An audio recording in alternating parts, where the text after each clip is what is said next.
Cette semaine, point spécial sur Israël et Gaza. Depuis le 7 octobre, nous enquêtons sur les violations commises par toutes les parties au conflit. Le Hamas a commis des crimes de guerre en massacrant 1400 personnes, dont des civils israéliens, et en enlevant plus de 200 autres. La plupart est toujours maintenue en otage. La réponse des autorités israéliennes a été immédiate, avec des milliers de bombardements dans la bande de Gaza, l'une des zones les plus densément peuplées au monde. Nous avons également collecté des preuves accablantes de crimes de guerre commis lors de 5 frappes aériennes par les autorités israéliennes. Plus de 6000 personnes ont été tuées, principalement des civils. Des familles entières ont été anéanties.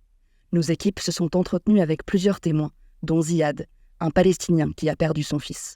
Les corps étaient brûlés. J'avais peur de regarder, de voir le visage de mon fils, Imad. Tout le monde cherchait son enfant. Je n'ai reconnu mon fils qu'à son pantalon. Une catastrophe humanitaire sans précédent touche Gaza et s'aggrave de jour en jour. Rien ne peut justifier de telles attaques contre des civils. Toutes les parties au conflit continuent sans relâche de commettre de graves violations du droit international humanitaire, dont des crimes de guerre. Nous lançons un appel urgent à un cessez-le-feu de toutes les parties au conflit, à Gaza et en Israël.